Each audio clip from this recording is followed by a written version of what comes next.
It's Monday. Welcome to Museum Moments.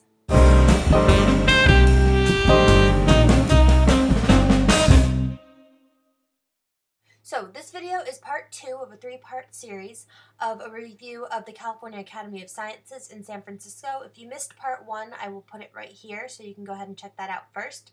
And at the end of the video, I will put the link to video number 3 after I film and put video number 3 online.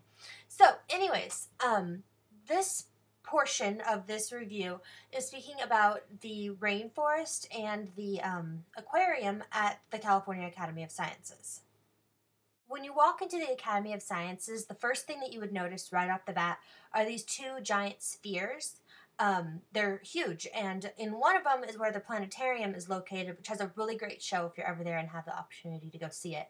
But on your right is another sphere, and this one's clear. You can see in, and inside is a really awesome rainforest. So you walk in, and the first thing you notice is it's hot. It's about 80 degrees with about 80% humidity. But so anyways, you walk up this ramp in a spirals around the outside of this dome, and inside there is the rainforest and the trees, and there's plaques telling you about what level you're at, and underneath is this little pond, lake type thing. And as you get closer and closer to the top, you see more and more animals that live in the different sections. I kind of wish they had more butterflies in there, and there were a few birds. It was cool, just some more wildlife would have been awesome, but I understand why they didn't have it, simply because there's so many people going through there every day. They have to make sure that the butterflies don't get out and into the rest of the museum.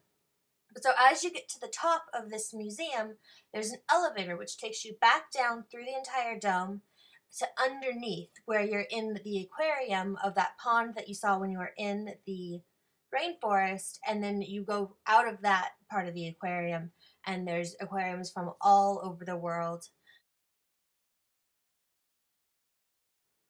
I would have to say that this aquarium was probably my favorite, simply because all of the vibrant and brilliantly colored fish, and there was just so many of them. It was just so peaceful. I just sat there and watched for a while.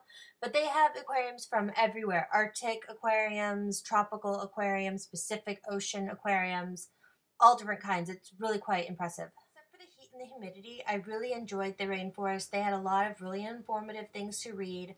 I didn't get much footage of it, but there were some tiers of the rainforest where they had little fish tanks and reptiles and stuff that would normally be just wandering in the rainforest, but I mean, they're not just going to have a snake in there with you. So that was really interesting. It was so hot and so humid, so if it wasn't for that, I would have rather have spent more time in there. The aquarium also I enjoyed, but it was really crowded. So if you're going to go to this museum, I would recommend that you visit the aquarium probably first thing when you get there, so that you have time to explore it really before it gets too crowded. Or if you're going later in the afternoon, I'd recommend it's one of the last things you do, so that people have sort of started to trickle out.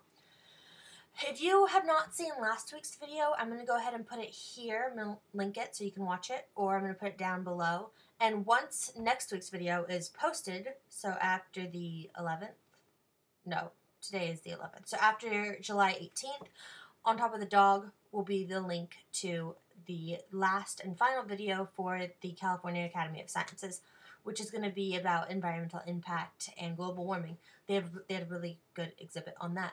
So, have a great Monday, and I will see you guys next week.